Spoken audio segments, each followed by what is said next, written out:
इतना सुंदर सा वर्णन जो हम लोग सुन रहे थे, तो मेरे मन में यही भाव आ रहा था कि सभी सुंदर साथ के मन में एक ही भाव होता है हमेशा ही, कि कैसे ये मेरे हृदय में प्रकट हो ये सारा रूप जो हम लोग देखते हैं, जो सारा श्रृंगार हम लोग देखते हैं। तो इसी के लिए मेरा एक छोटा सा भाव है कि एक छोटी सी कोशिश करते हैं हम लोग कि जो नित्य है, हम लोग क्या सोचते हैं कि राज्य कहीं से मिलेंगे हमें। वो नित्य है, वो नित्य यानी कि हमारे साथ ही है हमेशा। हमारे से गलती कहाँ हो रही है कि जो हमारा है नहीं, हमने उसको अपना बहुत ज्यादा मान लिया है, इतना पक्का मान लिया है इसको। और जो हमारा है उसे पाने की कोशिश कर रहे हैं। यानी कि जो हमारा है नहीं, यानी ये संसार हमारा है नहीं, लेकिन हमने इससे रिश्ता इतना पक्का बना लिया है कि अभी संसार की हर चीज हमें नहीं दिखाई देती है। अपने बच्चे, अपने बहू, अपने पोते पोतियां, अपना परिवार, अपने दोस्त, अपने रिश्तेदार सारे हम कहते हैं ये हमारे हैं, कि ये कौन है, ये मेरी बहू है, ये मेरा बेटा है, ये मेरा बच्चा है, ठीक है ना। और जब धनी की बात आती है तो हम कहते हैं कि धनी मिल ही नहीं रहे, वो हृदय में आते ही नहीं है, उनसे प्रेम ही नहीं हो पा रहा है, उनसे प्रेम ही नहीं कर पा रहे हैं। हम ऐसी बातें कर रहे हैं, वो हो नहीं रहा है ऐसा, वो मेरे हृदय में दिखाई नहीं देते मुझको बिल्कुल भी। ये लगातार हम इसको रिपीट करते हैं, बात लगातार रिपीट करते हैं। मैं तो जितना भी सुनती हूँ, एक भाव ही हमारा रहता है कि नहीं हो पा रहा है, नहीं हो पा रहा है।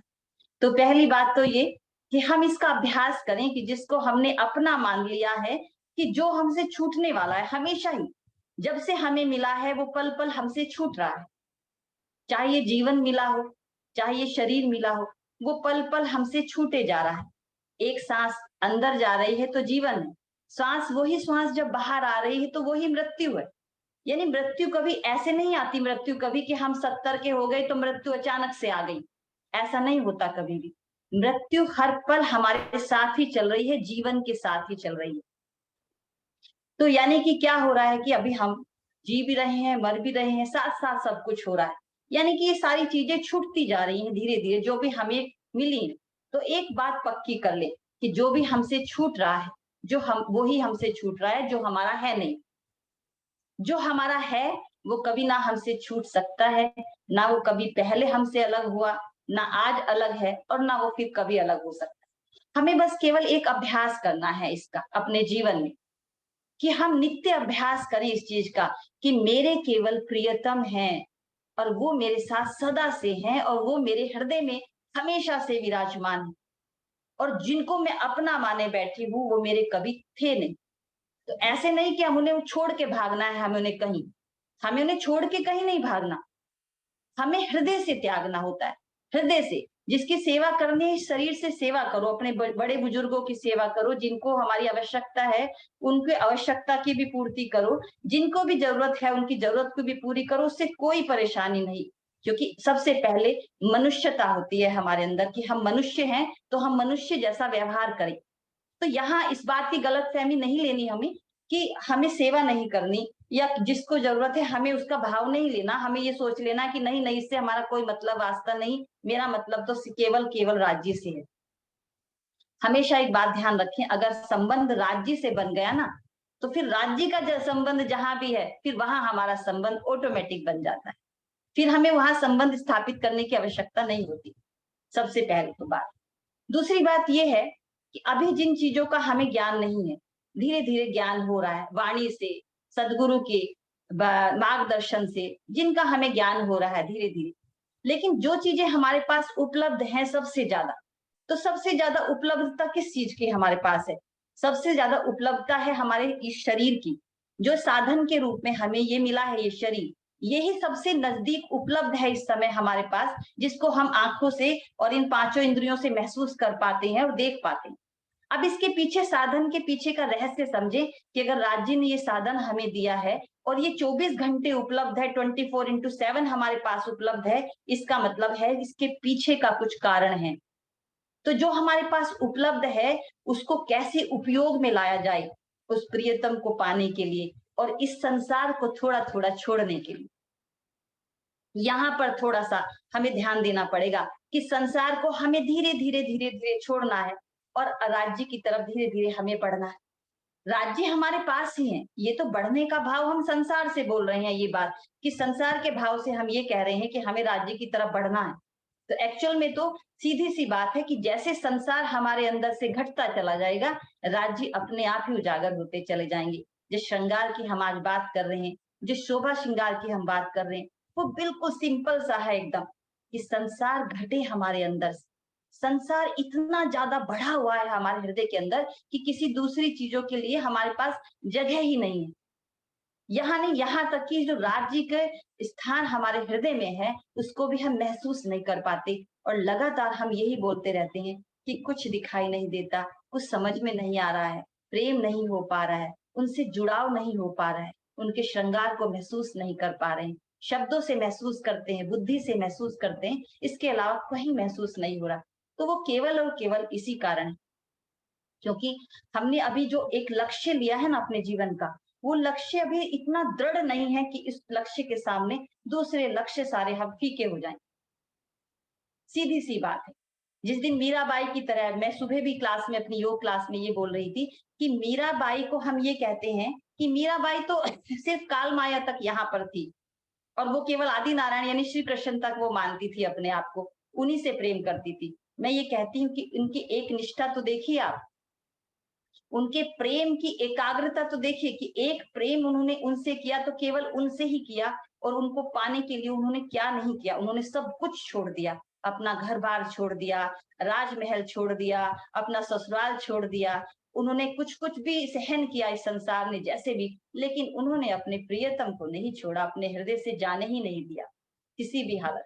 तो मैं कहती हूँ कि मीराबाई हो, चैतन्य महाप्रभु हो या फिर दूसरे जितने भी परमहंस हुए हैं, तो सीधा-सीधा सा उनको ये ना देख के कि हम वो योग माया के थे, काल माया के थे, कबीरदास जी कहाँ के थे। मैं कहती हूँ उनसे हमें शिक्षा क्या मिले कि हम इस जीवन में अगर हमें अपने लक्ष्य का पता चल गया है कि राज्य ही राज्य मेरे जीवन का लक्ष्य है, उनको पाना ही केवल मेरे जीवन का लक्ष्य, अगर पता चल गया है तो।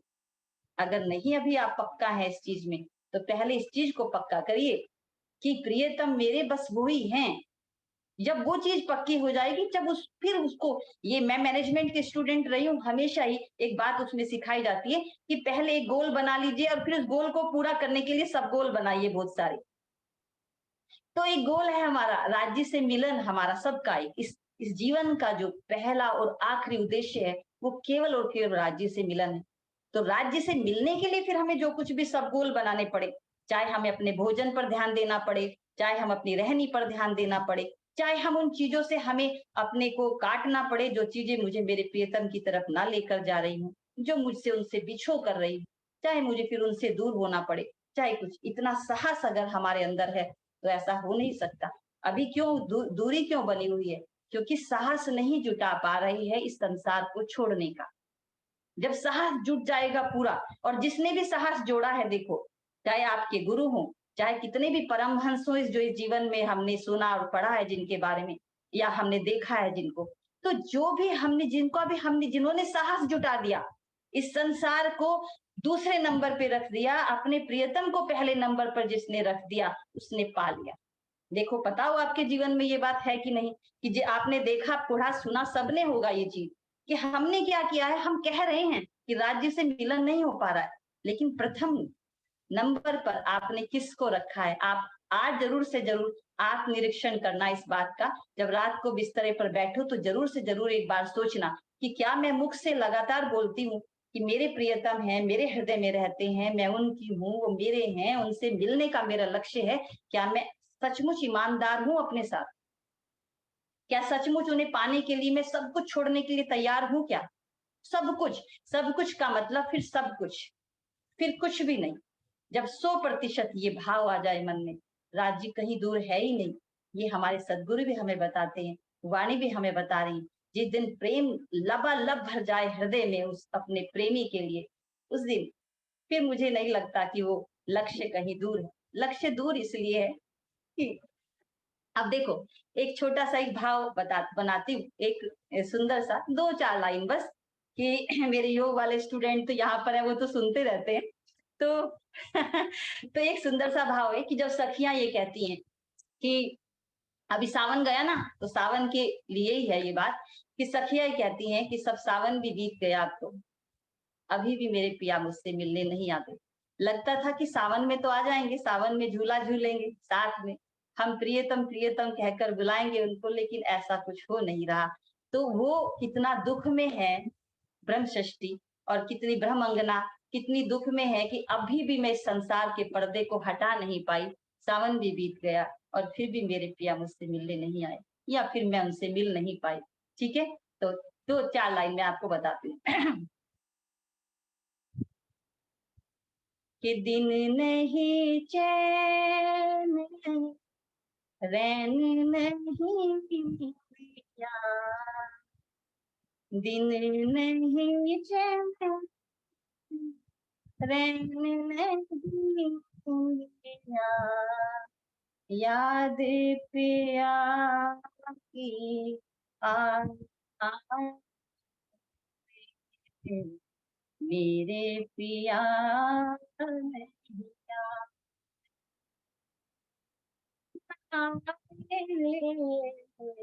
मेरे जान क्या,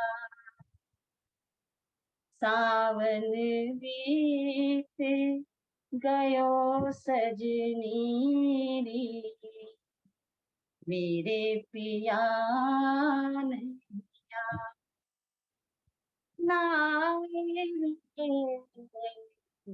मेरे पिया नहीं। छम छम बरसे नयन हमारे, छम छम बरसे नयन हमारे, आग बुझन नहीं पाए, मेरे पिया ने सावन बीत गयो सजनी रे, मेरे पिया ने। प्रणाम सभी को।